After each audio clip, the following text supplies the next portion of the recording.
Kimia n'est pas là. Rachel, bonsoir. Bonsoir, la grande sœur Rachel Crasso. Si tu t'es déguisé en Rachel Crasso, on t'attrape. Non, c'est moi. Mais je suis sur un autre truc aussi. Donc, d'accord. Donner la parole aux autres. Je suis en train de copier un document. Tu peux donner la parole aux autres.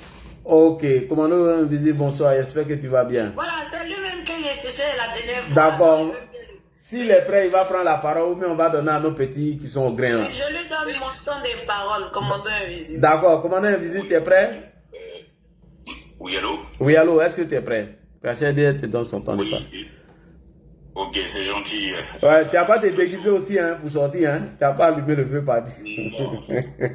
Personne n'a se déguisé. Bonsoir, madame.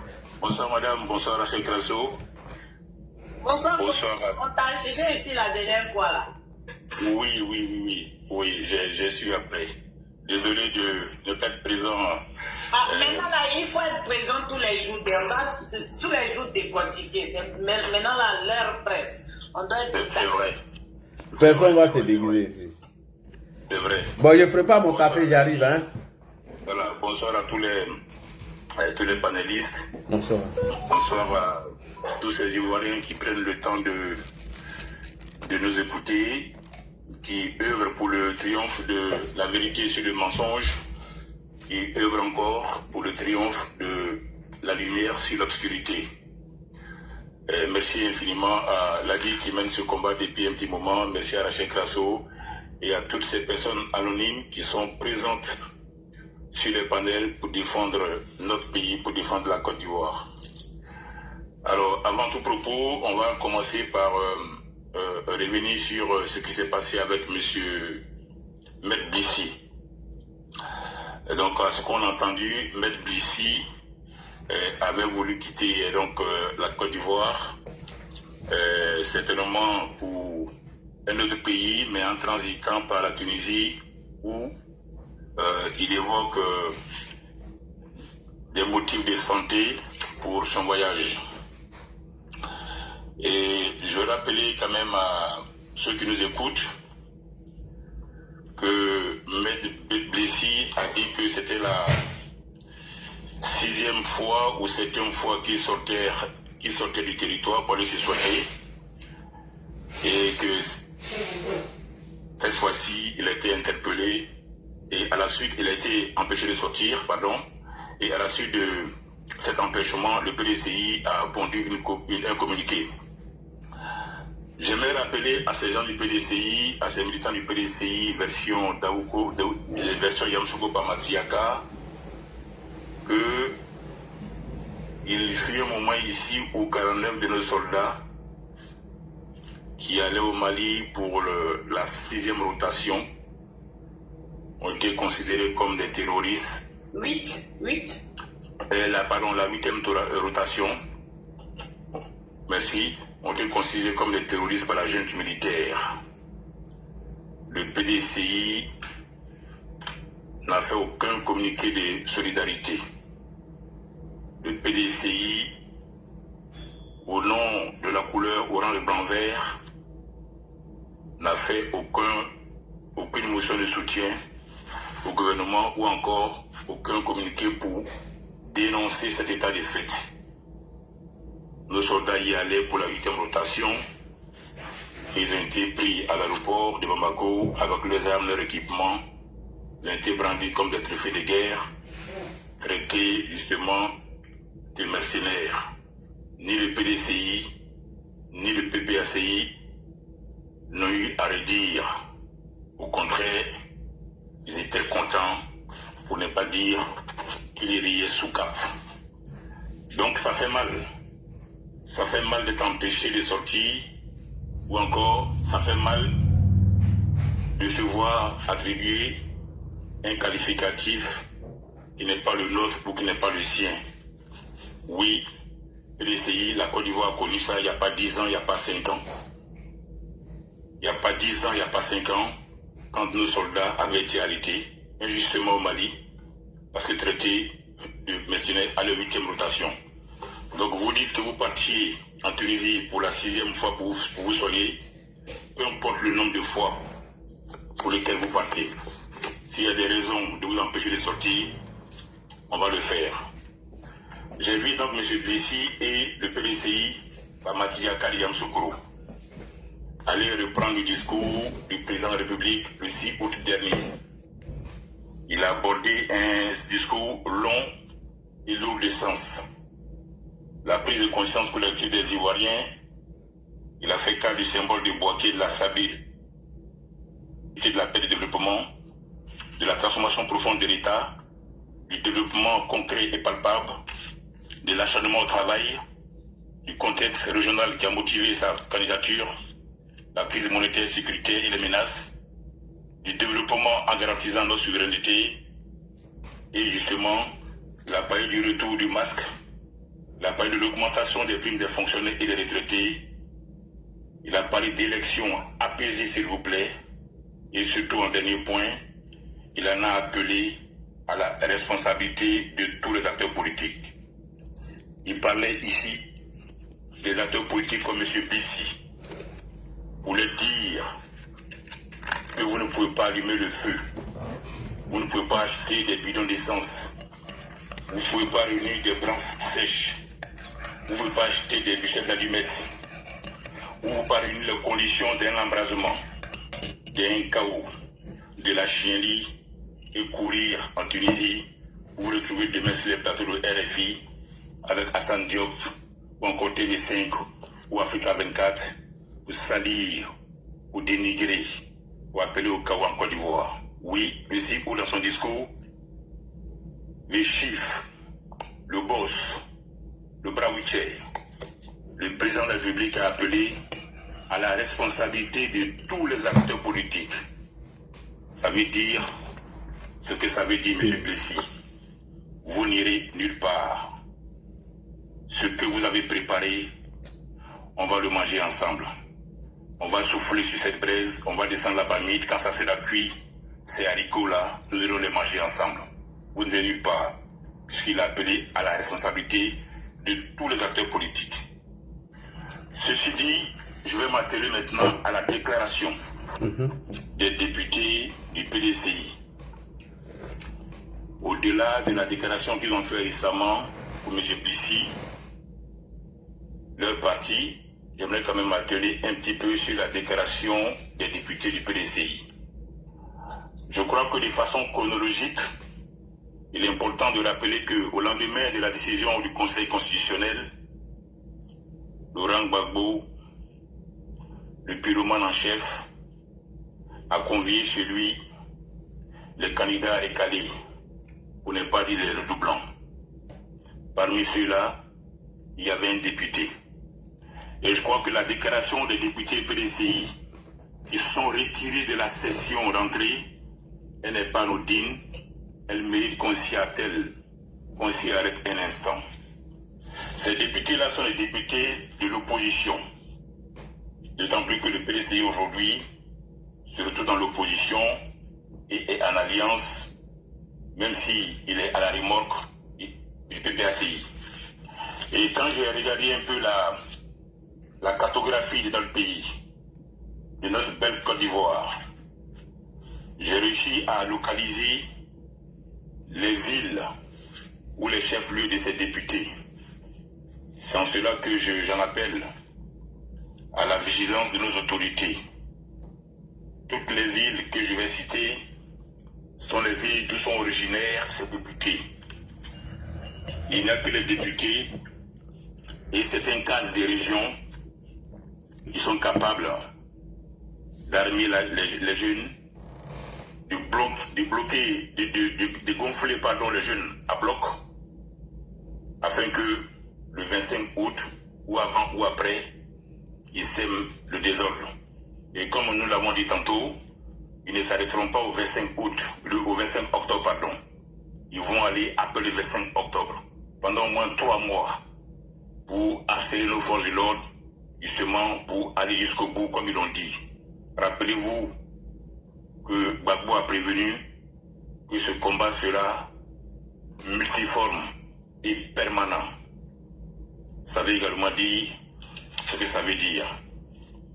Pour ce qui est de ces villes-là, de ces députés, dont l'une des têtes de pont est M. Assalé, le populiste en chef, le propagandiste à la petite semelle. Ces villes-là, il y a Bleu-le-Quin, Guiglo dans le Cavalier, il y a Quibli, Fakoli dans le Guemont, où le PDCI a des députés. Il y a Soubré et Buyo dans le Nawa. Il y a le député de Meyagi. Il y a Tabou dans le Bassa-Sandra. Dans l'Ifo, vous avez Mbayakoro, Didievi, Sakassou, Daoukromem, Kibissou, Saint-Fra, Dembokro, où dans le Nzi, ils ont 2 députés. Tumodi, Djekanou, ils ont 2 députés. Tabo, sous-préfecture. Bokanda, M. André Siver-Koulan, Kwasi-Kwasi-Kro et Atié-Guakro, où vous avez un député. Ces localités-là et ces régions sont les régions où les députés qui sont retirés du Parlement hier ont été élus. À nos autorités d'être vigilants. Car en 2020, le garde du corps du ministre de Touré a perdu la vie, effectivement, dans cette partie des Grands Lacs, dans l'Ifou, il me semble, ou dans le Bélier. Donc j'en appelle à la vigilance de nos autorités. Ils se sont retirés, mais ce retrait répond à une stratégie. Elle n'est pas anodine, encore une fois. Il faut que les 44 000 soldats déployés ne laissent rien passer au hasard. Ils soient vigilants au niveau des régions d'où sont originaires ces députés. Parce que forcément, ils constituent quelque chose, forcément, ils savent quelque chose. Et au niveau d'Abidjan, il va falloir être regardant, vigilant au niveau de Port-Boué et Yopougon. Port-Boué, parce que lorsqu'il était question de délocaliser à l'époque la boucherie et les cheptels des bovins à Port-Boué, ce sont les jeunes qui se reconnaissent dans l'AES, les descendants de l'AES à l'époque, qui avaient incendié un port-char et caillassé un bus. Et ça s'est passé là devant nous. Donc Port-Boué reste jusqu'à nouvel ordre, le laisse sur le feu, parce que dans cette partie-là, il y a beaucoup de descendants proches de l'AIS et qui se reconnaissent en Ibé Cacao. Ensuite, Yopougon, d'autant plus que toutes les sorties de Gbagbo, jusqu'à près du contraire, en dehors d'Abidjan, quand c'est pas Dabou, c'est pas Bonois, c'est Yopougon, donc il faut suivre Yopougon.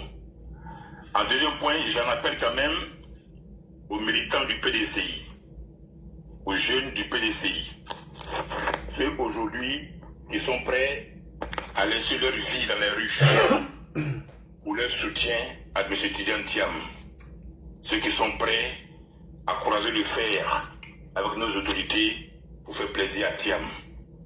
Il faut qu'ils se ressaisissent, il faut qu'ils comprennent, il faut qu'on leur dise qui est Thiam, il faut qu'ils prennent le temps de regarder. Quand nous étions petits, nos parents, nous avions des amis de classe, des amis de quartier. Mais il arrivait quelquefois que le père te dise « Je ne veux pas te voir marcher avec telle personne ». Nous ne comprenons pas pourquoi justement le papa nous disait ça. Mais le papa avait vu des choses que nous n'avions pas vues. C'est lorsque nous avons grandi par l'attitude de ces amis-là, nous avons compris que ce n'était pas pour rien que nos pères nous demandaient de ne pas marcher avec tel ami. Mais à l'époque, nous ne comprenons pas. Jeunes du PDCI, vous qui êtes inscrits sur la liste électorale, je vais vous demander un service. Pour faire Boigny, pour votre avenir, je vais vous demander d'aller voter le 25 octobre et de voter Alassane Dramane Ouattara.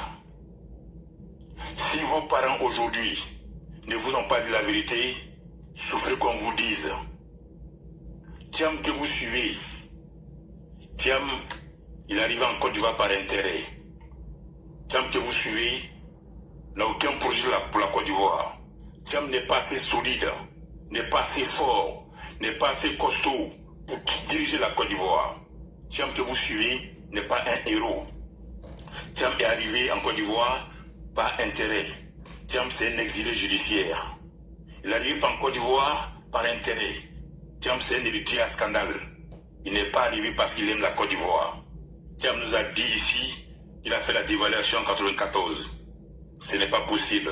Ce n'est pas vrai. Thiam nous a dit ici qu'il a construit la mosquée du plateau. Ce n'est pas vrai non plus. Thiam vous a dit ici qu'il est le petit-fils de Houphouët-Boigny. Mais pendant 23 ans, Thiam n'a jamais mis les pieds à la fondation Félix Houphouët-Boigny à l'UNESCO pendant 30 ans. Pour la remise du prix Félix Houphouët-Boigny. Si c'est ce Thiam-là que vous suivez, il va vous conduire dans le trou. Il va vous conduire dans le gouffre. Sa trajectoire, loin d'être celle d'un sauveur, c'est un nomade du mensonge. Il a menti sur sa nationalité. C'est un profiteur du système qui a menti sur sa nationalité. C'est un exilé de la morale qui a menti sur sa nationalité. Ne suivez pas Thiam. Allez-y soutenir, allez-y voter le 25 octobre. Jeune militant du PDCI qui avait vos noms sur liste électorale. N'écoutez pas les appels au boycott. Allez voter Alassane Ouattara. C'est Alassane Ouattara qui a permis à Houphouët-Boigny de partir dans la dignité. Si vos parents ne vous l'ont pas dit, nous allons vous le rappeler. C'est Alassane Ouattara qui a permis cela. C'est Alassane Ouattara qui a permis à la Côte d'Ivoire de 90 à 93 de tenir. Si vos parents ne vous l'ont pas dit, par méchanceté ou par elle, nous allons vous le dire. Si demain vous travaillez, si demain vous avez du boulot, vous ne dormez plus dans le salon de vos parents, c'est grâce aux projets, aux actions initiées par Alassane Ouattara. Donc, je suis appel à vous lancer. Je vous ai prévenu sur Thiam. Nous vous avons prévenu. Vous ne direz pas demain que vous ne saviez pas. Thiam n'aime pas la Côte d'Ivoire. Thiam n'est pas un patriote. Thiam n'est pas venu par patriotisme. Thiam est venu en Côte d'Ivoire par calcul judiciaire. Il est venu par stratégie. Il n'aime pas la Côte d'Ivoire. Et il se sert de vous pour atteindre son but, pour atteindre un objectif. Donc, vous savez désormais à qui vous avez affaire. À côté de Thiam, vous êtes attaché les ceintures. Vous êtes associé à Laurent Gbagbo du PPACI. Vous avez été au meeting du PPACI. Vous êtes prêts aujourd'hui à brûler la Côte d'Ivoire aux frais du PDCI. Mais jeunes du PDCI, souffrez que nous vous rappelons ce que Houphouët-Boigny a enduré sous Gbagbo. Ce que Gbagbo a fait subir à Houphouët-Boigny. En 90, Houphouët a reçu les opposants chez lui. Parmi ces opposants, vous avez Zali Zaourou, Bamba Morifere, Angèle Nonsoa, Gbagbo lui-même, Bayi Kaboro. À côté de Houphouët, nous avons Léon Konan Kofi, Wigné et Auguste Mirmont. Houphouët a tenu un discours où il a dit « Nous voulons le changement dans ce pays à condition que ce changement se fasse dans la paix. » Mais ce discours était long, je l'ai fait court. Mais un an après, en 91, lorsque Gbagbo Laurent fait un meeting au Salbek à Bouddha de Gagnoa, il répond ceci à Houphouët. Et il est clair. Il dit que quand Houphouët-Boigny crachait le feu, nous étions là pour parler. Pendant 30 ans, nous avons été les Canégnons. Les Canégnons ABD, ça veut dire les vengeurs de nos frères. Pour vous dire quoi? Que Gbagbo est arrivé au pouvoir par vengeance. Il est arrivé au pouvoir par vengeance d'Houphouët-Boigny. Ceci doit être bien ancré dans vos têtes. Ne mettez pas votre avenir en jeu pour Thiam et pour Gbagbo. Ils ne vont rien apporter à la Côte d'Ivoire. Ils ne vont rien apporter à la Côte d'Ivoire. Sous Laurent Gbagbo, quand il arrive au pouvoir, les morts avaient une religion. Et n'oublie pas que le jour où il faut les reçoit, Gbagbo a cette posture où justement il a les pieds croisés, la semelle devant Houphouët. Donc il faut vous rappeler que cette image-là, pour ceux de ma génération, on ne peut pas l'oublier de sitôt. Et après ça, lorsqu'il arrive au pouvoir, le 26 octobre, dans les conditions que l'on sait, il a cette terrible phrase, le 9 novembre 2000, dans un stade où Houphouët-Boigny plein à craquer, où la République s'était donné rendez-vous pour rendre hommage aux martyrs de la crise post-électorale entre Gbagbo et Guéhi. Gbagbo, bien sûr, les jeunes patriotes, bien sûr, la FECI bien sûr, les Sorbona bien sûr, la JFPI bien sûr, ont eu Alassane Ouattara au Salfo Boigny par le cri de Mossi, Mossi, Mossi. Le 9 novembre 2000. Lorsque Gbagbo prend la parole, cette journée était censée être une journée d'hommage aux martyrs. Gbagbo va lâcher cette phrase terrible. Tant que moi, Gbagbo, je suis président de la République, Alassane Ouattara ne sera jamais candidat à l'élection en Côte d'Ivoire. Et il va continuer. Tous ceux qui le suivent ne seront jamais rien dans ce pays. Et il va continuer encore pour dire 1000 morts à gauche, 1000 morts à droite. Je fais ce petit rappel pour que vous compreniez, jeunes de Côte d'Ivoire qui nous écoutez. Ceux-là ont eu à diriger la Côte d'Ivoire, notamment Gbagbo. Thiam est passé dans le gouvernement Bédié. Il était complice de l'ivoirité. En aucun cas, Thiam ne s'est désolidarisé de l'ivoirité. Il en est comptable. On l'a vu plus ou moins à l'œuvre. C'est ceux-là aujourd'hui qui vous appellent à aller dans la rue pour aller lutter pour eux, pour aller vous battre pour eux. Alors que Gbagbo a récupéré sa rente viagère à hauteur de milliards. Qu'est-ce qu'il a fait pour vous? Même une offrande, il n'a pas fait. Thiam est couché à Paris. Qu'est-ce qu'il a fait pour vous? Encore rien. Je vous demande de réfléchir par deux fois. Ceux parmi vous qui ont leur nom sur la liste électorale, allez voter. Et c'est de cette façon-là que vous allez demander pardon au Fol Boigny. Oui. Fol Boigny appelé Alassane Ouattara en 90 ici. Où était Bédié? Où étaient les barons du PDCI? Si vous continuez à soutenir ceux qui veulent encore saboter l'État d'Oufoué, l'héritier d'Oufoué qui est Alassane, alors vous allez faire du mal à ce pays et à Fol Boigny. Vous avez une occasion là de vous racheter. Allez voter Alassane Ouattara. Si vos noms sont sur la liste électorale, si vous avez la possibilité de voter, allez voter Alassane Ouattara. C'est de cette façon que vous allez sécher les larmes d'Oufoué de là où il se trouve. Parce que son héritier, son successeur, le bon, le vrai, c'est Alassane Ouattara et personne d'autre. Allez-y lui rendre hommage. Allez-y le remercier. Allez-y féliciter Alassane. Allez rendre hommage à Oufoué. Ceci dit, Lagui, oui. Il est important quand même de dire à nos jeunes frères, je sais qu'il y a beaucoup de monde, je vais peut-être chuter là, pour pouvoir laisser la parole à d'autres personnes. Exactement. Voilà, je vais aborder deux sujets rapidement. Oui. C'est le cas de l'opposition. Ça c'est fait, mais il y a aussi un point qui m'est important, c'est le point justement de ce que Alassane a fait depuis 93, parce qu'on a l'impression que il n'y a que le 11 avril 2011 que Alassane est arrivé, du moins sur le chiquier pour la génération qui est née en 2000. Mais de 90 à 95, lorsqu'on aura le temps la prochaine fois, on va prendre un temps pour un peu développer ça, c'est important, parce que beaucoup de nos jeunes frères ne le savent pas.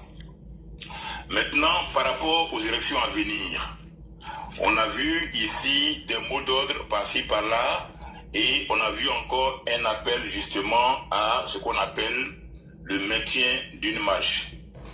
Cette marche-là, elle est justement encore pilotée par le PPACI, oui, et par ces ONG satellites. Effectivement. Mais ce qui est important ici à mes yeux, j'espère me tromper, je pense que à l'allure où vont les choses, Don Melo et Simone Gbagbo pourraient céder aux pressions de l'opposition et se retirer de la course à la présidence. Parce que je pense que ça fait partie de leurs plans, ça fait partie de leur stratégie. Mais est-ce que tu as lu le dernier communiqué de Simone? Oui, j'ai vu le dernier communiqué de Simone, mais comme on dit, on continue d'aller sur cette lancée.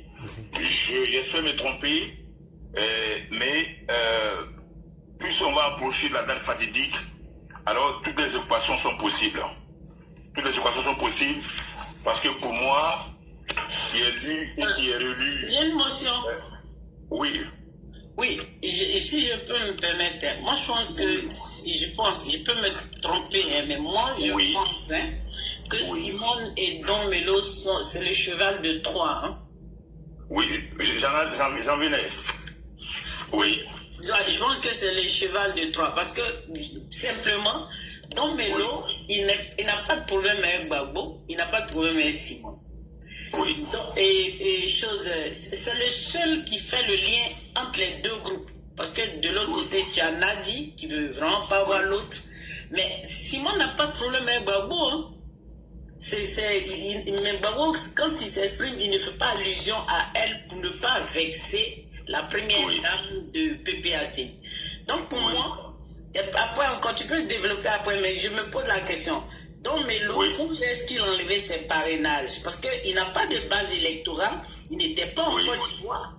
Mais on sait tous que Don Melo, c'est l'homme de la Russie, c'est lui qui fait le lien entre Gbagbo et la Russie. Et puis les pays de l'AES et tous les autres.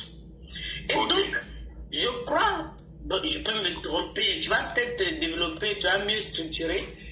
Don Melo, c'est lui qui est l'élément pivot entre le groupe de Simone et le groupe de Gbagbo. Mais je crois qu'ils sont en train de parler avec Nadi Baba pour qu'elle accepte. Parce que c'est chaud actuellement. Voilà. Oui. Je vais m'arrêter là pour le moment.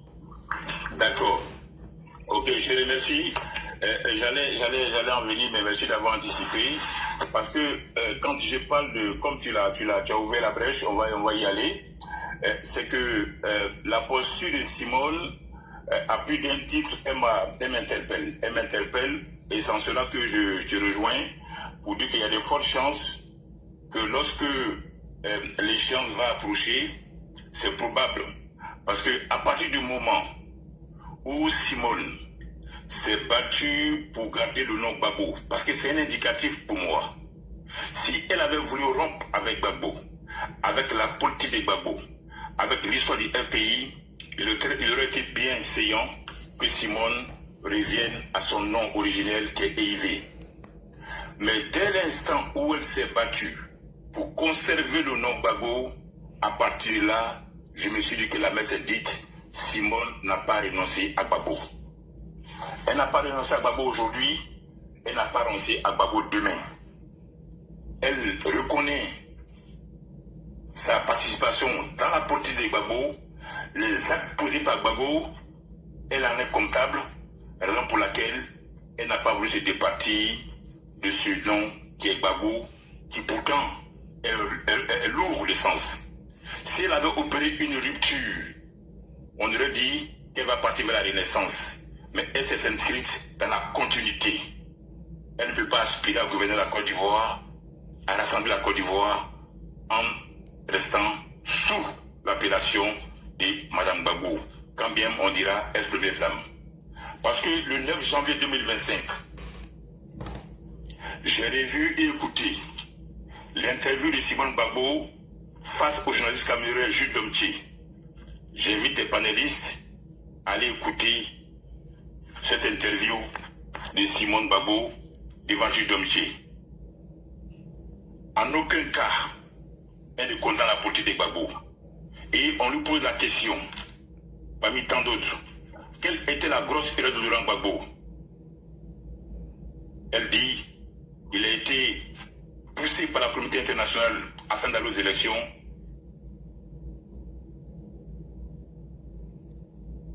Oui. La candidature d'Alassane Ouattara aux élections. Elle le dit dans son interview. Lorsqu'on lui pose aussi la question de savoir, Jules Domtier, est-ce que la Côte doit réconcilier? Elle dit non. Et lorsqu'on lui parle de sa libération, elle dit c'est un acte de justice. Simone Gbagbo ne se remet nullement en question. Elle n'a rien fait. Elle dit, Gbagbo n'a pas mérité de se retrouver à La Haye, tout comme Blé Goudé n'a pas mérité de se retrouver en prison, ni même moi. Donc sa libération, pour elle, c'est un acte de justice. Je suis en train de vous dire ce que Simone Gbagbo a dit. Et elle allait loin en disant que le cadre électoral n'est pas adéquat. Elle allait loin pour dire que la commission électorale indépendante n'est pas indépendante. Elle allait loin pour dire que la liste électorale n'est pas fiable. Voici les propos de Simone Gbagbo. Je ne rajoute rien, je n'enlève rien. Et sa candidature est justifiée par ces mots. Donc je vous invite à aller prendre son interview du 9 janvier 2025. Et vous comprendrez que nous devons être vigilants. Tu as oublié. Être vigilants.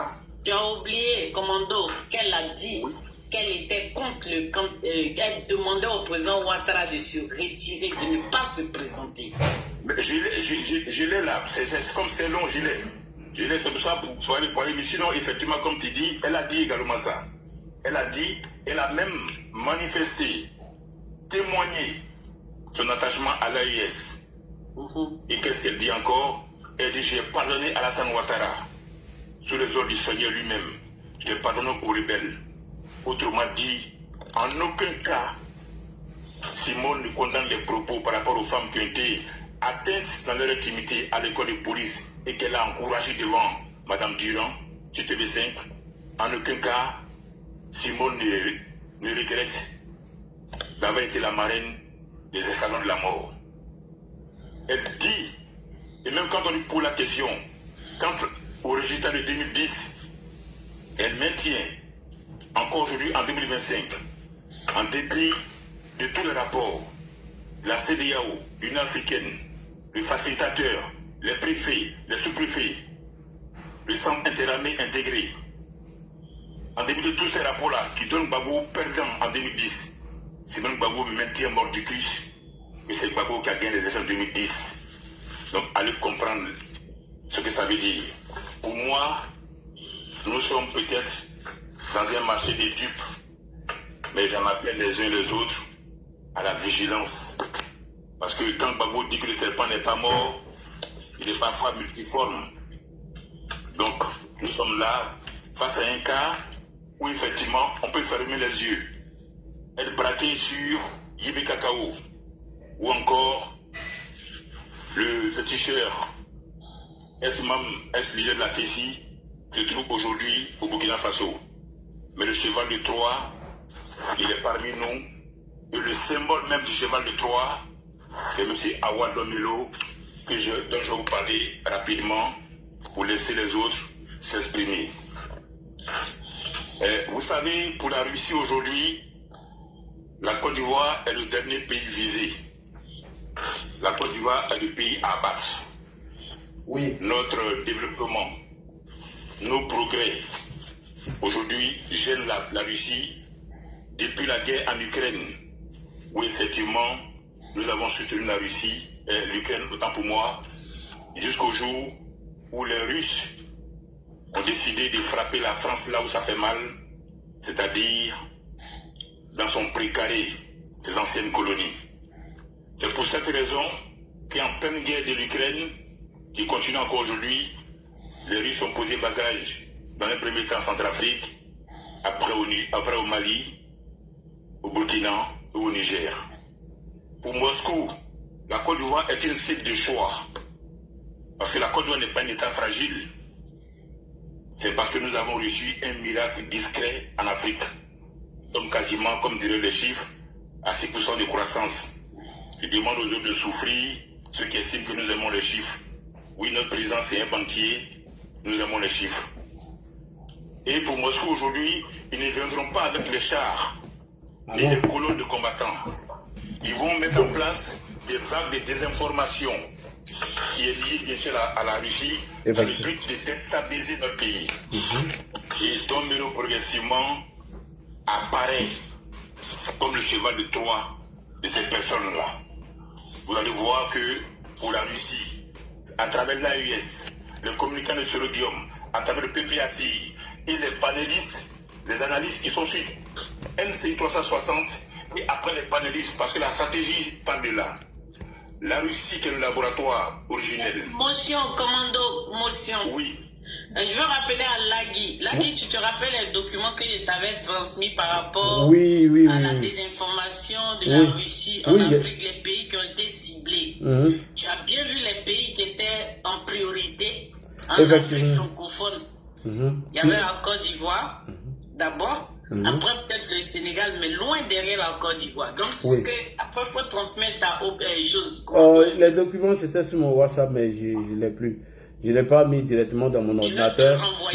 Mais l'eurodéputé l'a confirmé. Je vais te renvoyer ça aussi. Ouais. Ouais, tu t'abonnes à lui et puis tu l'écris en inbox. L'eurodéputé aussi avait parlé de ça hein, récemment, là. Je ne sais pas si vous avez vu sur Télé Sud. Il dit les services de renseignement américains l'ont informé que voilà, la Russie est prête à déstabiliser la Côte d'Ivoire. N'oublions pas aussi le sujet, il ne faudrait pas qu'on essaie sur la guerre. Merci. D'accord. Donc, c'est le sujet, c'est l'élection. Effectivement. Dans son ensemble. D'accord. Mais les points que j'évoque, c'est des points qui sont liés aux élections. Effectivement. Et c'est en cela que, par rapport à ce que je disais, avant de chuter, vous verrez bien que le but aujourd'hui, c'est d'affaiblir la confiance entre les Ivoiriens et nos institutions. Si vous vous rappelez bien, le narratif des Gore, ils ont commencé par discréditer la commission électorale indépendante. Après, ils ont commencé à discréditer la CIE. Après, ils ont commencé à discréditer la présidence. Ils ont discrédité le bilan. Oui, il n'y a pas de bilan, c'est un échec. Ils parlent de justice à deux vitesses. Ils parlent d'hommes encagoulés et d'enlèvement. Tout ça participe à une communication. Cette communication, elle vise à semer la méfiance entre vous et moi, entre nous et nos autorités. La méfiance entre les Ivoiriens et les institutions. À fragiliser aussi la démocratie tout simplement. Et à normaliser l'idée du coup d'État. Quand Jules Domché, le jour où il est devant Ibrahim Traoré, pour ne pas dire Guibé Kakao, il dit ceci qui est important. Il dit qu'ils ont fait un sondage au sein de la CEDEAO et même en Côte d'Ivoire, l'idée de l'AES fait son petit bonhomme de chemin. Pour dire quoi?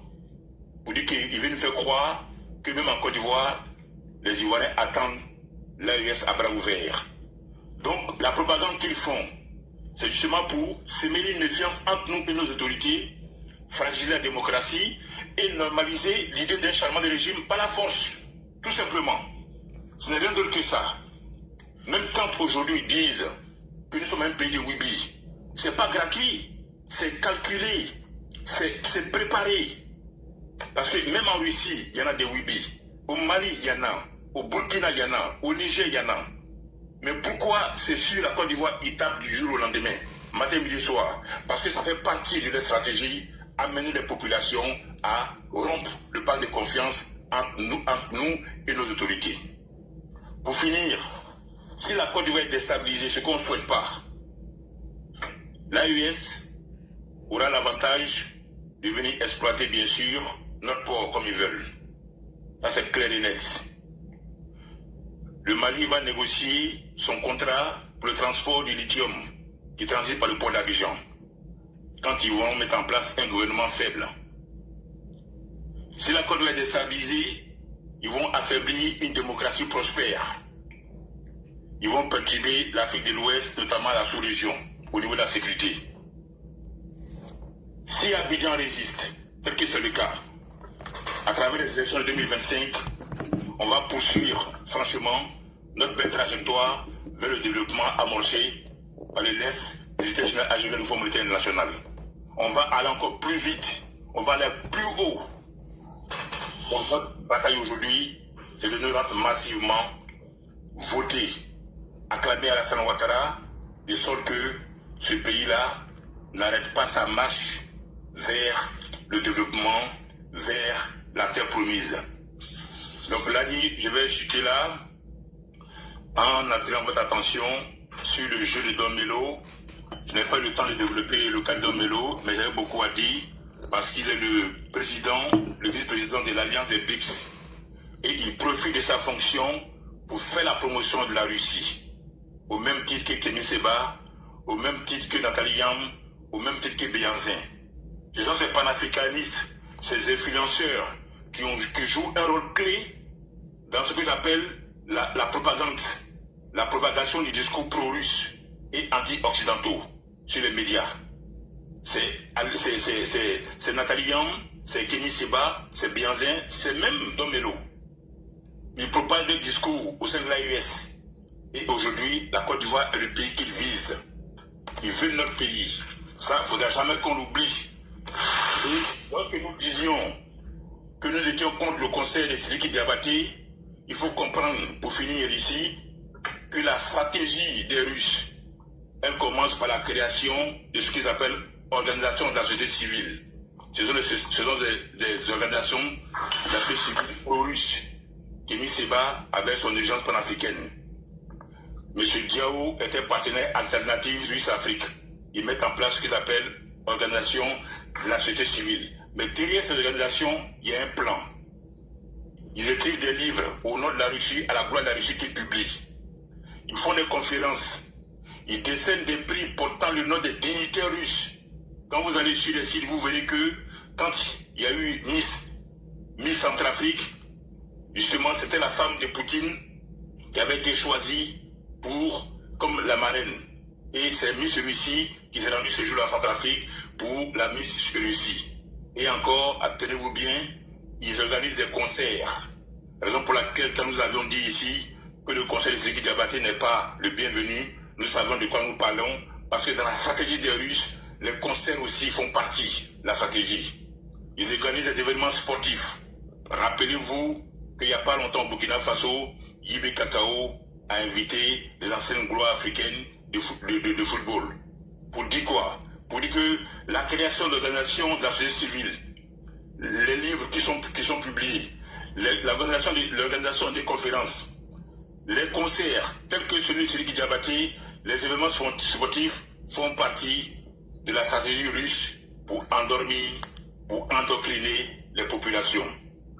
Donc Don Melo est une voix pour amplifier les discours pro-russes.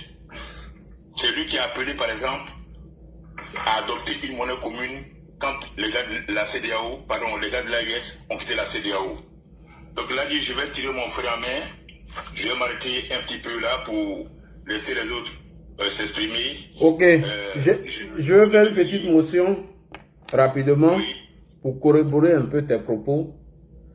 IB est venu au pouvoir suite à un coup d'État, je crois en septembre 2022.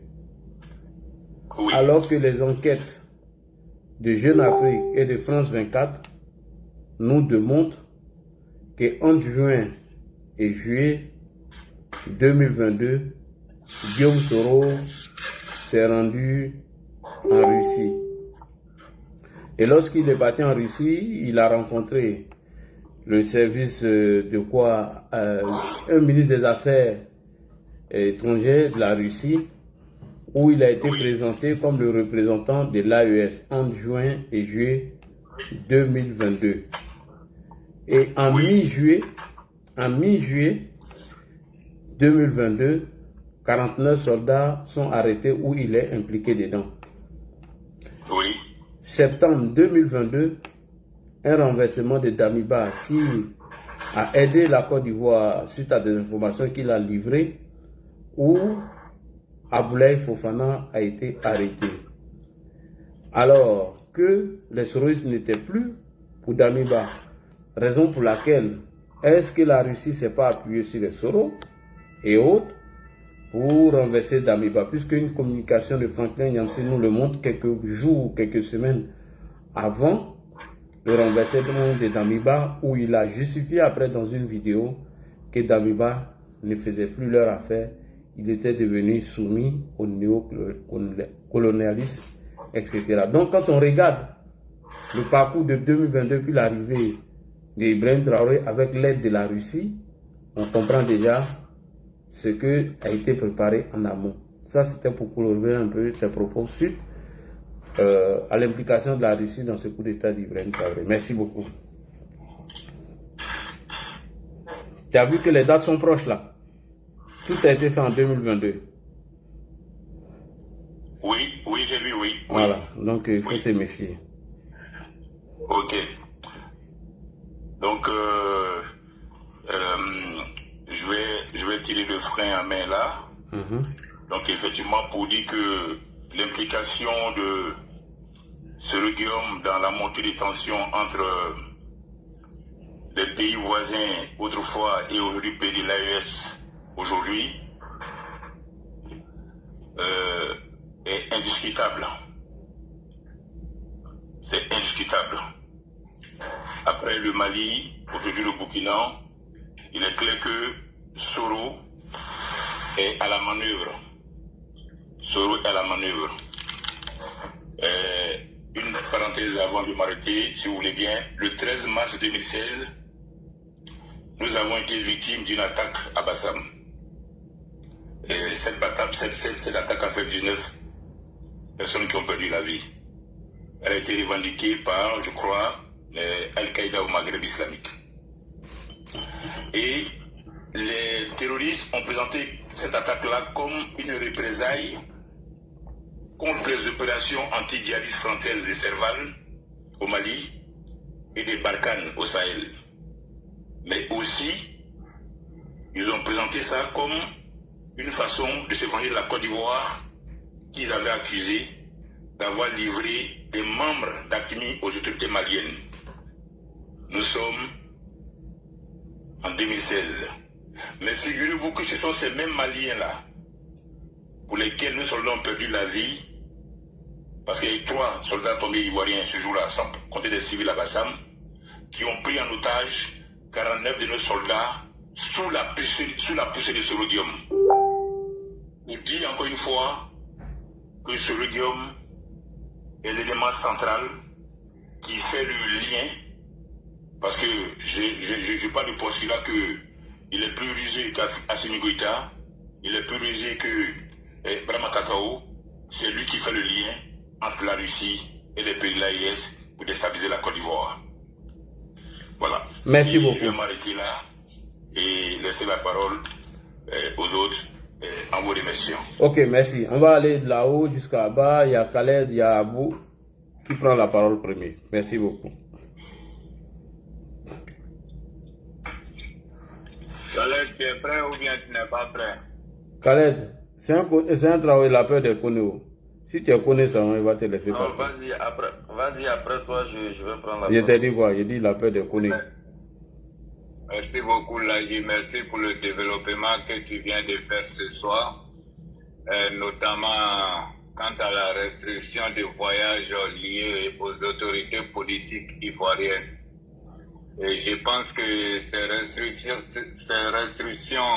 que le procureur de la République vient de faire état est le bienvenu. Parce que très longtemps, les hommes politiques ivoiriens ont toujours eu cette impression que quand on fait la politique, on est exonéré de justice et qu'on peut faire tout et n'importe quoi et qu'on devient hors la loi et que la justice n'a pas le droit de s'impliquer sur nous et que nous sommes libres de tout ce que nous voulons faire comme activité et on peut poser tous les actes dont nous voulons. Et aujourd'hui, cela démontre une fois encore à quel point le président Alassane Ouattara tient à la vie des Ivoiriens. Parce good night. Une fois il a dit qu'on ne perd pas le pouvoir parce qu'on est faible, mais on perd le pouvoir parce qu'on ne sait pas ce que c'est que le pouvoir. Et tous ceux qui perdent le pouvoir, ils perdent le pouvoir parce qu'ils ne savent pas véritablement ce que c'est que le pouvoir. Et Alassane Ouattara, qui est un président éclairé, qui est un homme éclairé, qui gouverne avec deux stratégies. Alassane Ouattara est à la fois lion et à la fois renard. Il comprend la vie politique à tel point qu'il gouverne avec la puissance du lion et avec la ruse du renard. Qu'est-ce que Alassane Ouattara utilise pour gouverner? Alassane Ouattara a une âme fatale que les Ivoiriens ignorent. Et ça, je vais vous donner cette âme-là ce soir. L'âme fatale de gouvernance d'Alassane Ouattara, c'est le silence. À travers le silence, Alassane Ouattara gouverne, car le silence, son silence et son calme rend ses adversaires enragés et furieux, si bien que cela leur donne le pouvoir de s'exprimer, de s'exposer à travers leur prise de parole. Et au-delà de ça, Alassane Ouattara gouverne avec l'information. Avec l'information, ainsi il va faire doter de la Côte d'Ivoire des plus hauts services de renseignement qui lui permet de savoir réellement tout ce qui se passe dans l'ombre et dans l'obscurité. Il va doter la ville et le reste de la Côte d'Ivoire de caméras de surveillance afin d'avoir les informations nécessaires pour mieux gouverner les Ivoiriens, pour mieux diriger son pays, afin de sécuriser son peuple et sa nation. Et donc, tous les politiciens qui s'adonnent à des actes d'incivisme, à des actes de déstabilisation, à des actes qu'ils veulent s'aimer,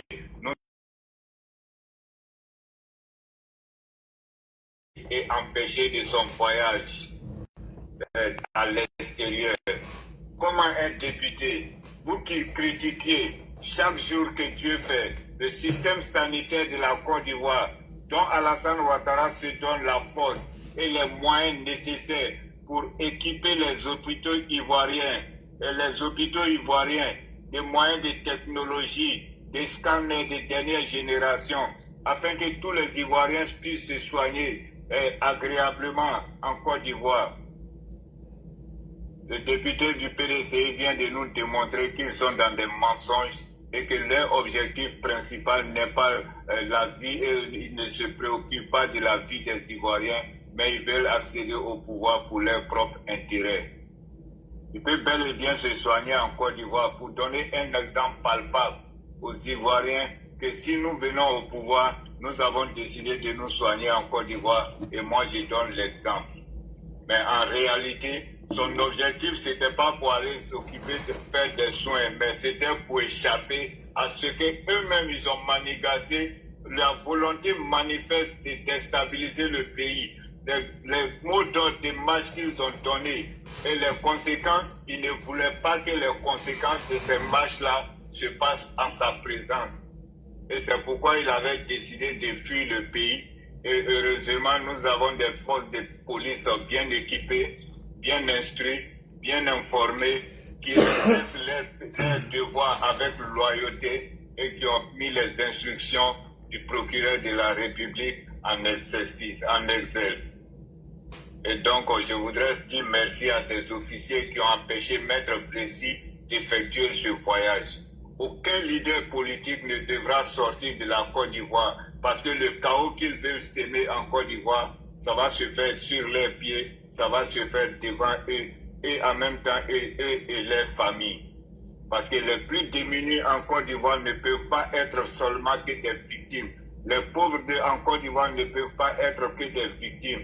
Ils vont tous subir les conséquences de les désordres qu'ils veulent créer dans ce beau pays que Alassane Ouattara s'est vertu à construire en 15 ans.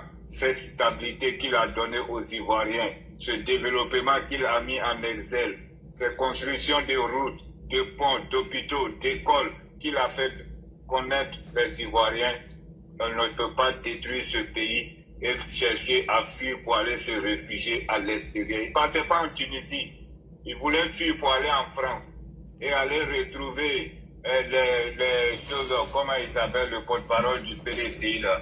Smaïla Bredoumi. Smaïla Bredoumi connaît.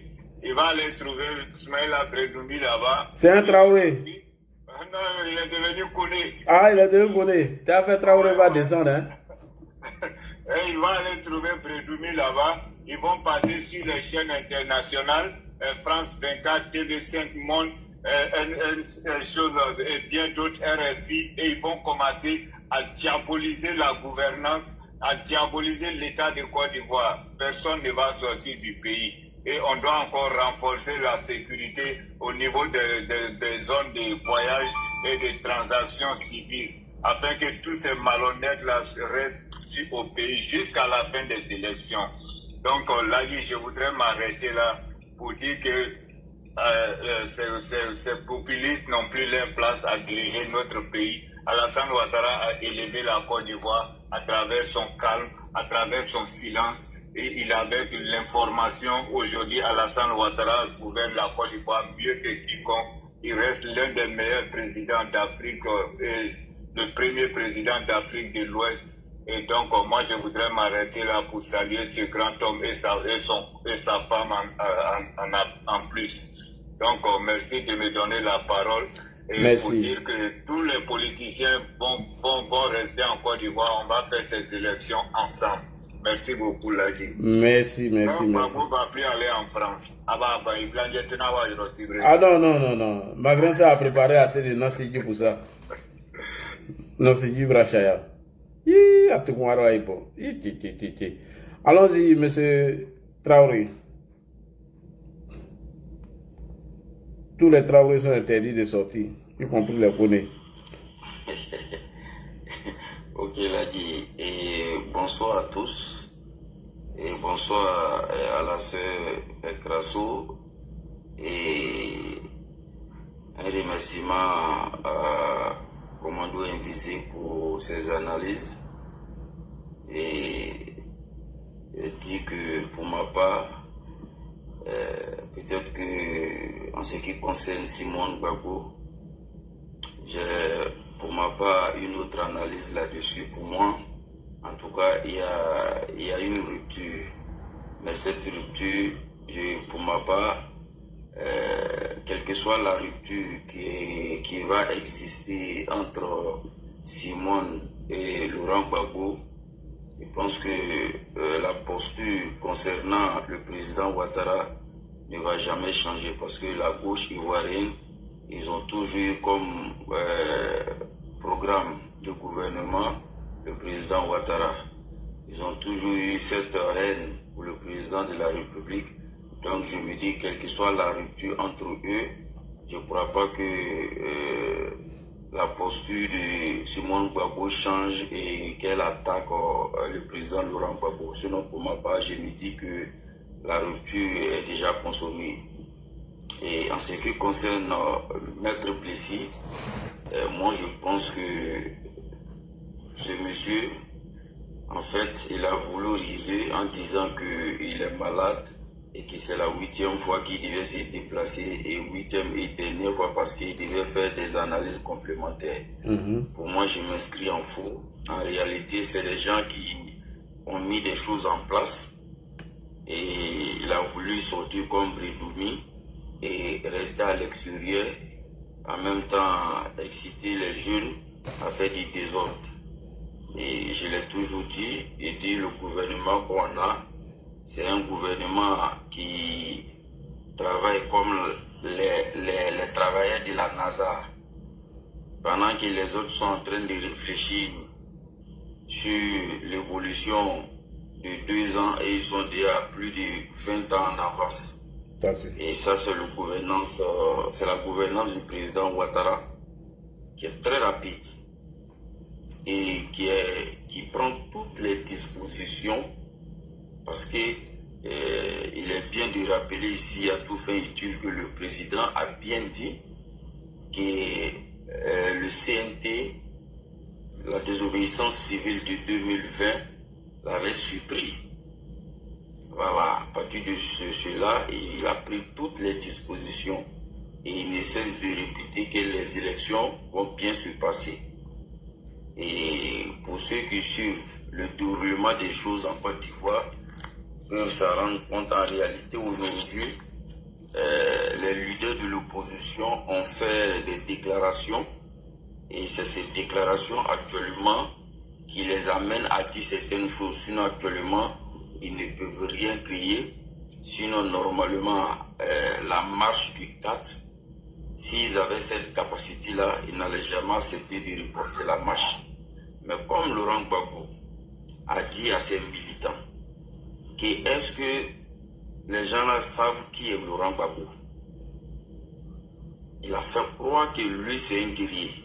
Il a fait croire que lui ne recule pas. Il a fait croire que lui n'a pas eu peur du président, le président Oufoubaï, le père de la nation.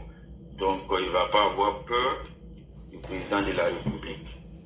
Et pour ça, il est obligé de toujours se montrer combatif. Alors qu'il sait pertinemment que face au président de la République, avec toutes les dispositions qui ont été prises, très franchement, je ne vois pas comment est-ce qu'eux ils peuvent déstabiliser la Côte d'Ivoire. Pour ceux qui veulent faire la comparaison avec, parce que j'entends certains activistes de l'opposition faire une comparaison avec Blaise Compaoré, avec Mohamed Kadhafi, j'ai dit non, le président Ouattara n'est pas tout cela. Voilà. Normalement, on se révolte contre un président qui ne travaille pas et qui veut se maintenir au pouvoir. Un président qui passe son temps à développer son pays, aucun mouvement insurrectionnel ne peut le faire partie. Aujourd'hui, si tu vois l'armée, du côté de l'armée, l'armée est dans les bonnes dispositions. Toutes nos forces de l'ordre travaillent dans de bonnes conditions. Et je ne crois pas si un militaire aujourd'hui peut se permettre de dire qu'il va faire un coup d'État, alors que lui-même il voit que le pays avance, alors que lui-même il voit que ses conditions de travail sont améliorées, les conditions de ses frères d'armes sont améliorées, et le président ne cesse de doter la Côte d'Ivoire des moyens conventionnels pour protéger le pays. Mais quel militaire il va faire ce coup d'État-là? Pourquoi? Pour enlever qui? On cherche à gouverner pour apporter un plus à son pays. Mais le président qui est là, il apporte un plus ou bien il n'apporte pas un plus?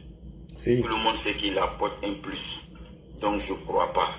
Et les présidents qui sont partis par la population, c'est tout simplement ces partisans ont été surpris ou ont laissé faire. Alors que nous autres qui sommes là, qui avons demandé au président de la République de se représenter, de se faire ce dernier sacrifice-là, jamais, au grand jamais, nous n'allons accepter que des personnes vont sortir de la rue et puis nous on va s'asseoir pour assister. Donc, ils savent pertinemment que c'est voué à l'échec. Ça ne peut pas marcher. La rue ne pourra pas faire partie du président de la République parce que nous, on a pris toutes les dispositions. Voilà. L'armée est républicaine. La gendarmerie est républicaine. La police est républicaine. Et donc ceux-là, jamais ils vont faire un coup d'État. C'est deux peuples qui seront dans la rue. Si jamais ils pensent qu'ils peuvent faire partie du président de la République dans la rue, ça c'est peine perdue. Parce que si ça hasarde, franchement, ils seront dégoûtés. Voilà, donc pour ma part, j'ai dit seulement qu'ils ont fait sortir des trucs qui les rattrapent aujourd'hui. Comment on va faire? Est-ce qu'on va laisser tomber? Parce qu'on a déjà dit à tout le monde que ce quatrième mandat ne suffira pas. Donc, on va essayer de se montrer combatif jusqu'à la fin. Sinon, là, le 11 qu'ils disent là, le 10 là, la campagne va débuter. Et déjà, les autorités qui donnent l'autorisation de manifester, ils ont déjà pris des mesures pour dire que les marches et les manifestations, les meetings qui vont contre la décision du Conseil constitutionnel sont interdits. Vous allez marcher comment? Vous allez vous rassembler comment? Donc ça ne peut pas se faire. Mais ils essaient plus ou moins de montrer que ouais, ils résistent, ils veulent mener le combat, alors que ce combat ne peut pas prospérer. Comme a dit le commando invisible, interpeller les jeunes. Parce qu'il y a certains jeunes, beaucoup ont compris, mais il y a d'autres qui sont encore zélés, qui n'ont rien compris. Et on va toujours s'atteler à les rappeler à l'ordre, à leur faire comprendre. Aujourd'hui, le plus important, c'est de penser à leur avenir. Oui. C'est de penser à comment ils peuvent obtenir du boulot. Parce qu'aujourd'hui, la Côte d'Ivoire offre beaucoup d'opportunités. Il y a beaucoup de jeunes aujourd'hui qui ont décidé de se prendre en main, qui s'en sortent. Il y a beaucoup de jeunes aujourd'hui qui se marient, qui fondent des familles. Il y a beaucoup de jeunes aujourd'hui qui s'en sortent. En tout cas, tous ceux qui veulent travailler arrivent à s'en sortir. Voilà, quel que soit ce que tu vas faire. Parce qu'aujourd'hui, ce n'est pas parce que je suis RHDP.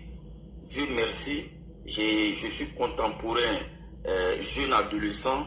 J'ai vu les 4 dernières années d'Oufo-Boigny. J'ai vu la gouvernance du président Henri Kofi Henri-Konabidier.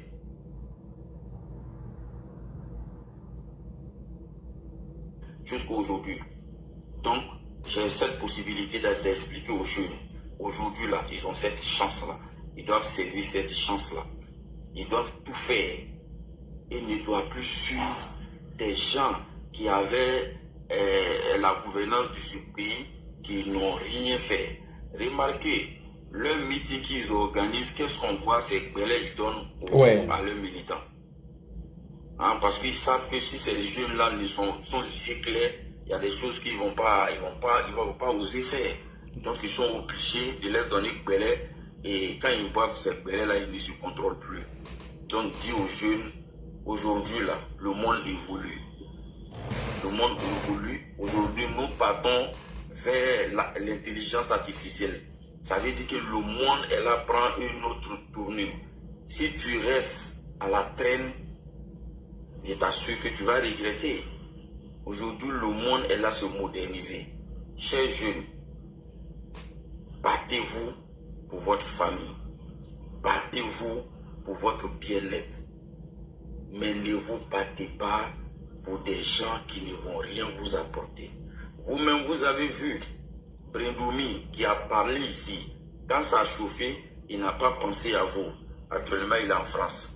Sa famille vit bien ici. Parce que quel que soit Alpha, lui, sa famille ne va manquer de rien. Chérif qui avait dit ici que tant que la communauté internationale ne voit pas la fumée, aujourd'hui là, il a pris la fuite. Il est en Europe. Maître Blessy voulait partir. Et tous ces leaders là, ils se disent que dès qu'il y a Bamba, ils vont essayer de fuir. Donc c'est vous qui allez rester ici. Donc de grâce, pensez à votre famille, pensez à vous. Si les politiciens vous appellent à sortir, à les casser, ne cédez pas. Pas parce que nous on dit ça parce que nous sommes les partisans du pouvoir, mais c'est parce qu'on sait pourquoi on le dit.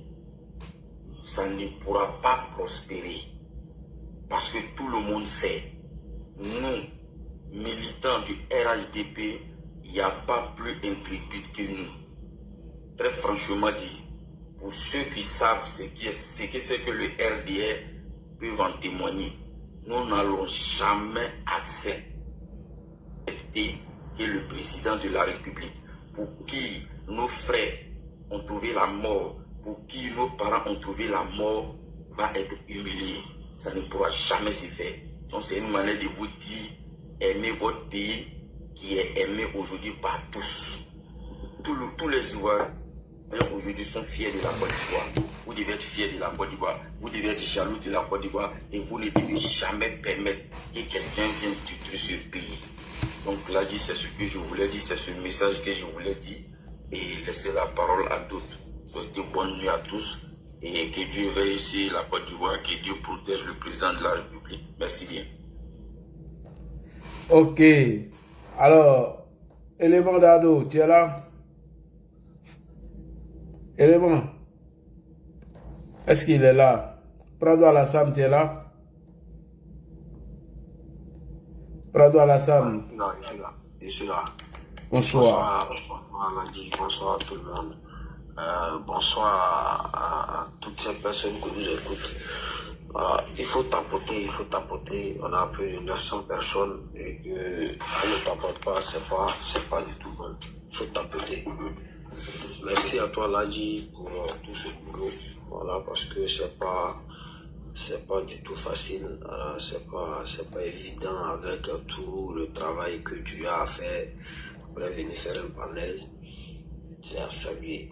Bonsoir à la Tata Grasso et également à Commando Invisible, voilà, pour sa brillante intervention.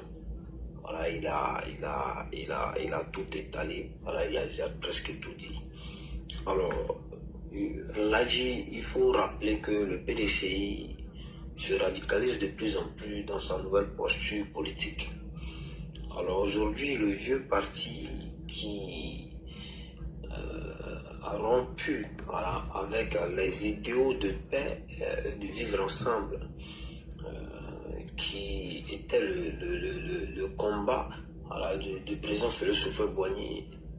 Le PDCI d'aujourd'hui, qui depuis son amitié avec un certain parti politique, on constate de plus en plus la radicalisation dans une nouvelle posture politique qui n'est pas celle du PDCI, voilà, du président Félix Houphouët-Boigny.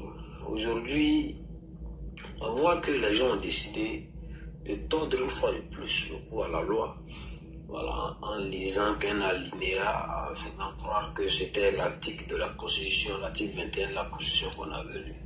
Alors moi je dis que aujourd'hui là, ils sont dans un jeu, voilà, ils sont dans une dynamique de distraction, de diversion, voilà, voulant se victimiser à chaque fois. Comme vous l'avez dit, hein, le ministre Adjoumani a été très clair. Voilà, personne ne sortira de ce pays-là, personne ne mettra le feu. Voilà, il s'est déguisé pour sortir du pays. Voilà, on sait, hein, l'a dit, on ne va pas le rappeler, on ne va plus refaire la genèse, on l'a déjà dit. Hein. On a dit que le mot d'ordre a été déjà donné. Voilà, le mot d'ordre a été déjà donné. À travers par Laurent Gbagbo, il a déjà donné le mot d'ordre.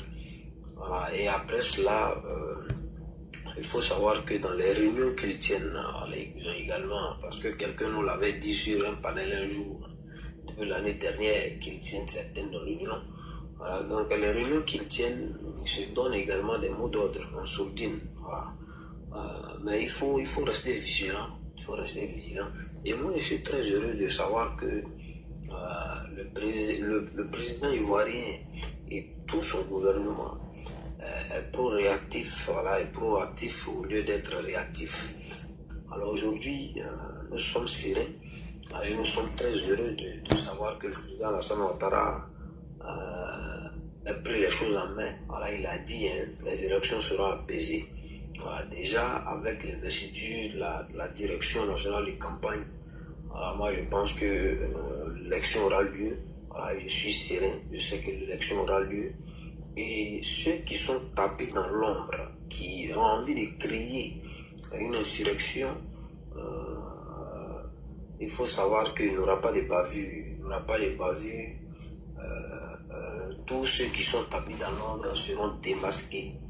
Ils seront démasqués parce qu'aujourd'hui, la Côte d'Ivoire n'a plus besoin de vivre une situation de crise. Parce que le président Alassane Ouattara a tant donné pour redorer l'image de la Côte d'Ivoire. Et aujourd'hui, la Côte d'Ivoire est une puissance économique dans la sous-région. Donc il faut garder, voilà, il faut garder, je dirais, il faut rester dans cette dynamique. Il ne faut plus retomber encore dans des crises. Alors si le président Alassane Ouattara a fait de cette armée une armée républicaine, c'est pour dire que nous devons avoir également des institutions fortes. Et aujourd'hui, c'est en cela, voilà, que le président Alassane Ouattara s'est inscrit. Et c'est pour ça que vous constatez que les institutions sont en train de devenir de plus en plus fortes. Mais les gens ont voulu comme ça jeter le discrédit sur les institutions juste parce qu'ils ont envie de créer quelque chose. Voilà, ils ont envie que voilà, cette confiance-là puisse être rompue entre les populations, entre les citoyens et les institutions de la République. Voilà, donc c'est leur plan machiavélique, c'est le plan, voilà, qu'ils ont orchestré, voilà, pour créer une insurrection. Voilà, c'est pour ça qu'aujourd'hui, vous voyez les uns et les autres faire des déclarations, tentant à tordre une fois de plus le cou à la loi. Quand on tord le cou à la loi, voilà, c'est pour dire aux populations que non, les gens leurs droits fondamentaux sont violés, voilà, et qu'on les empêche de voyager. Voilà, c'est comme ça. Alors, il faut créer, voilà, il faut créer une rupture. Voilà, une rupture, il n'y a plus de confiance entre les populations et les institutions de la République. Alors, Maître Blessy, voilà, il faut savoir que vous ne quitterez pas ce pays. Alors, nous allons aller aux élections ensemble. On va voter ici. Mais d'ailleurs, moi, je pense que je pense même qu'il vote au Maroc. Voilà, c'est mieux qu'il reste. On va voter ensemble. Comme son bureau de vote, son lieu de vote, c'est en Côte d'Ivoire, on va voter ensemble. Voilà, et après le 25 octobre 2025, voilà, tu iras en Tunisie, voilà, comme tu le souhaites. Mais pour l'instant, voilà, il faut se conformer, voilà, aux décisions qui ont été prises. Voilà, parce que c'est en conformité avec la loi. Alors aujourd'hui, il faut sortir de cette façon de faire la politique. parce que le PDCI ne mérite pas ça. Le PDCI, ce vieux parti-là, voilà, l'héritage du président Félix Houphouët-Boigny. Mais aujourd'hui, moi, je suis très heureux de savoir qu'il y a des vrais oufouettistes nés, des oufouettistes qui ont suivi la formation politique du président Félix Houphouët-Boigny et l'héritier qui incarne ces valeurs, les idéologies de paix et de vivre ensemble, c'est le président Alassane Ouattara. Donc il faut le rappeler, il faut le rappeler. Alors là, dis-moi, je vais m'arrêter là pour dire que l'opposition ivoirienne est aux abois. Voilà, ils sont en train de tenter leur va-tout. Voilà, ils ont envie de créer quelque chose. Mais nous allons rester vigilants et tout de même, on reste encore serein jusqu'aux élections, jusqu'au 25 octobre 2025 pour aller voter. Voilà, le cheval gagnant, notre champion, le président Alassane Ouattara, pour le deuxième mandat de notre République. Donc, moi, je vous souhaite bonne année. Merci, Prado Solko. Bonsoir. Oui, bonsoir, grand frère. Il y a cru que tu m'avais appelé, après mon micro était ouvert. Bonsoir, grand frère Ladji. Bonsoir. La grande sœur Rachel Krasso et bonsoir Kimia. Vraiment, je suis très content, voilà, depuis le lancement officiel de nos directeurs nationaux de campagne. Vraiment, je suis ému. Nous sommes déjà dans les campagnes. Donc, pour me répondre, pour me prononcer sur le sujet, je voulais répéter ce que les autres ont eu à dire. Tout le monde doit rester au pays jusqu'à ce que les élections finissent. Personne ne sortira de ce pays. S'ils veulent s'aimer la zizanie, tout le monde doit rester au pays et on fera ensemble. Je pense que c'est ce qui est mieux. Et comment on appelle ça? Le fait que la sortie du pays des blessés, il va d'abord commencer par Assalé Timoko. Assalé Timoko a été annulé, c'est une bonne chose. Chaque fois, les gens comme les Assalé, c'est qui se promènent sur les télés, sur les plateformes pour dire qu'ils sont députés de la nation. Maintenant, il y avait une rentrée solennelle parce qu'ils ont dit qu'ils sont venus pour faire la politique autrement. Aujourd'hui, il s'est inscrit dans une posture de déstabilisation où il a oublié, en tout cas, toutes ces règles fondamentales qui pour lui l'ont guidé en politique. Aujourd'hui, il a tout oublié. Pourquoi? Tout simplement parce qu'il est animé par la haine. Quand tu lis son texte, dans son texte, il dit qu'il ne rajoutait pas au rancœur. Quand on dit rancœur, c'est qu'il veut dire que tu as une haine contre quelqu'un. Donc le fait d'ajouter au rancœur, c'est qu'il veut dire que toi-même de base là tu es haineux. Donc ce n'est pas des discours à tenir, en tout cas d'un député de la nation. Pourquoi je commence par lui? Parce que chaque fois, comme je l'ai dit, c'est lui qui dit qu'il est député de la nation. Et pendant la rentrée solennelle, ils ont boycotté. Heureusement qu'ils ne sont pas nombreux. C'est ça la vraie, comment on appelle, le vrai point. Heureusement qu'ils ne sont pas nombreux. Il vient sur Blessé. Blessé, c'est un manipulateur. Depuis l'affaire Thiam, il a beaucoup manipulé. Et aujourd'hui, toute la Côte d'Ivoire a constaté sa manipulation. Pourquoi? Parce qu'il a cité un article, je ne sais pas s'il ne l'a pas compris, ou bien s'il a fait exprès. Ici, il cite l'article 21 de... Je sais que le grand frère n'a pas exactement, il n'était pas là, mais il va revenir dessus au moins. Oui. Il cite l'article 21, et dans ce même article-là, on dit que cette liberté-là est limitée par la loi. C'est quelle loi qui détermine ou bien qui limite cette liberté? Continue dans la Constitution, tu trouveras la réponse. Mais comme c'est un éternel manipulateur, il voulait encore manipuler les Ivoiriens. Tout simplement, la majorité n'aime pas lire. Et puis la majorité n'aime pas faire des recherches. Je vais terminer sur mon propos, ce propos-là sur Blessé en disant, quand vous tenez des discours guerriers, vous ne devrez pas sortir du pays. Vous devrez rester là et puis assumer vous, en tout cas, vos différentes responsabilités. Je me réjouis, voilà, et puis je salue les forces de l'ordre, je salue aussi le procureur, voilà, c'est qui nous écoute parce que c'est lui qui a dit que chaque fois quand vous prenez la parole, il y a l'esprit que le procureur vous écoute. et ceux qui nous écoutent, il salue son travail. Il nous a dit que la récréation est terminée. Ah oui. Et c'est une leçon lancée à Afi qui se déguise en femme pour sortir du pays. Blessé qui voulait sortir a été, on l'a notifié à Blessé qu'il ne doit pas sortir. Lui Afi, il ne faut pas se déguiser en femme.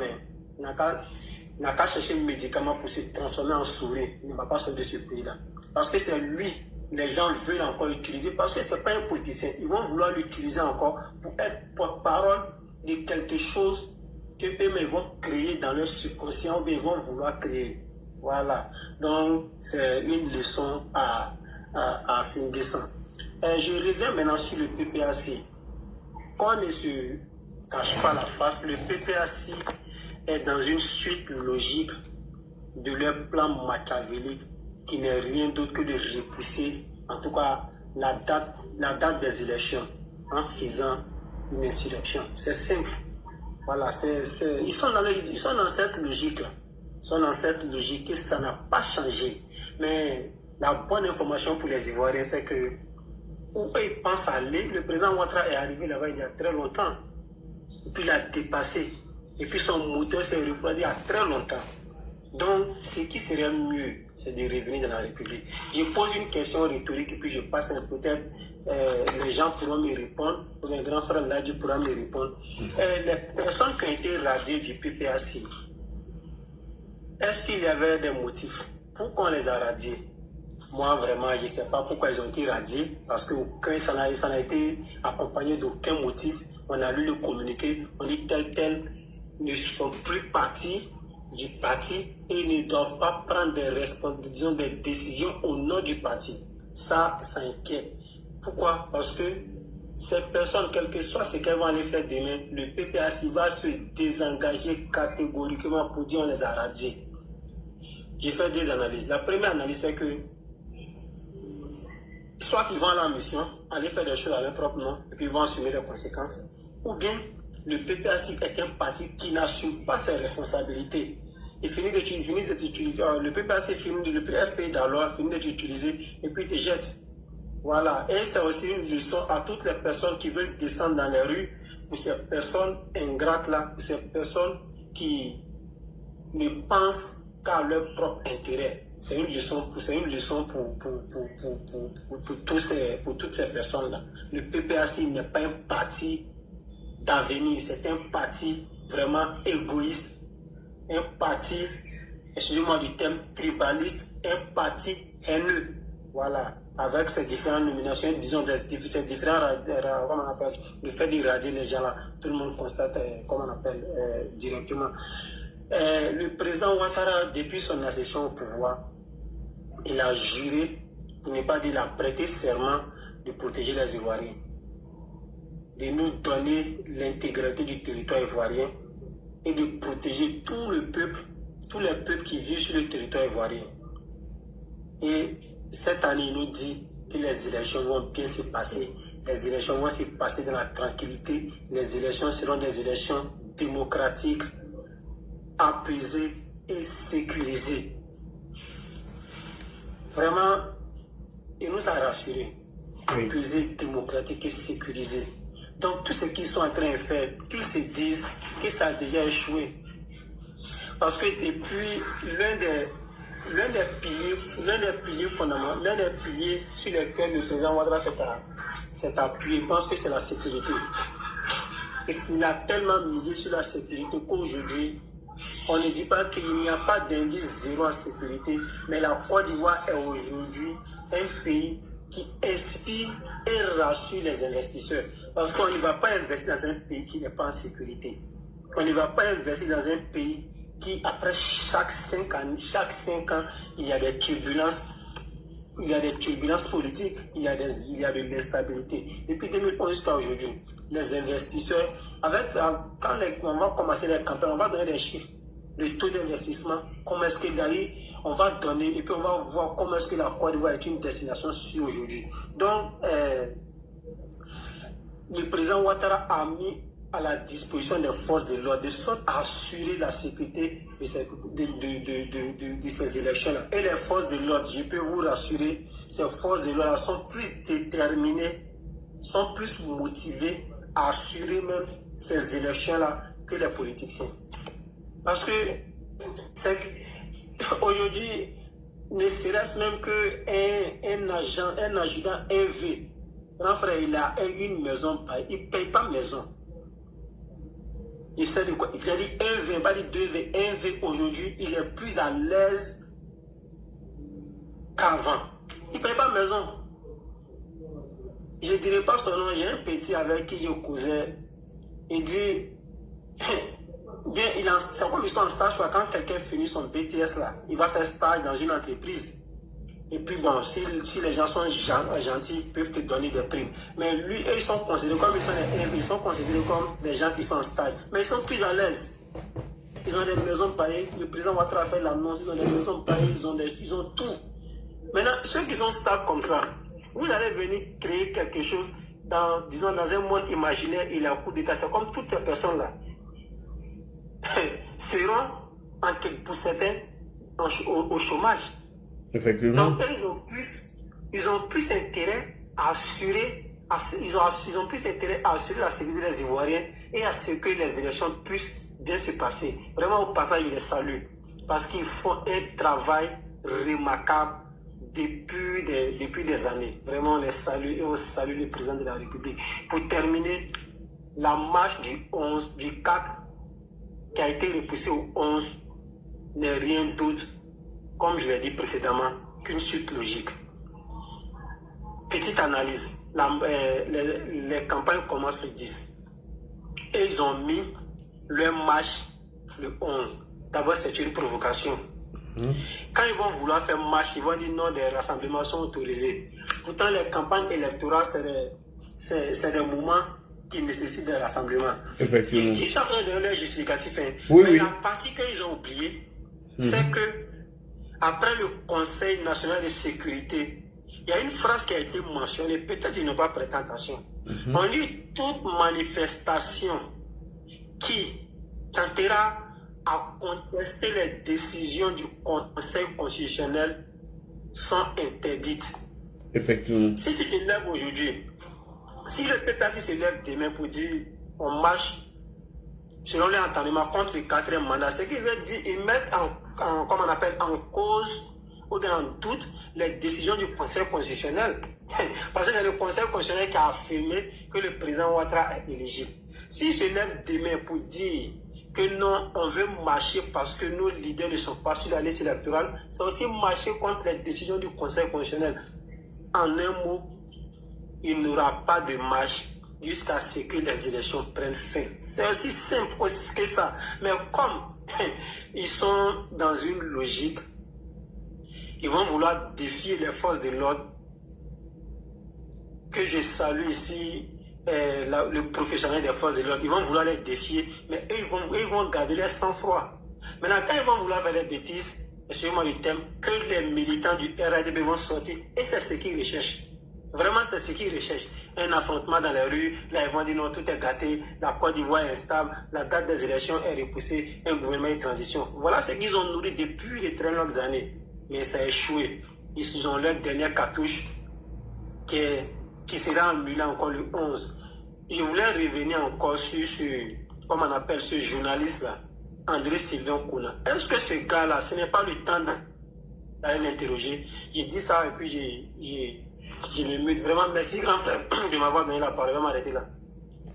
Merci beaucoup, mon frère Solko. Merci cette belle intervention. Alors, Madame Diomandé est là? Ou bien c'est Monsieur Diomandé? Donc les frères, on va se donner rendez-vous demain, Inch'Allah. Je vous souhaite une bonne soirée. À demain. Merci beaucoup, les gars.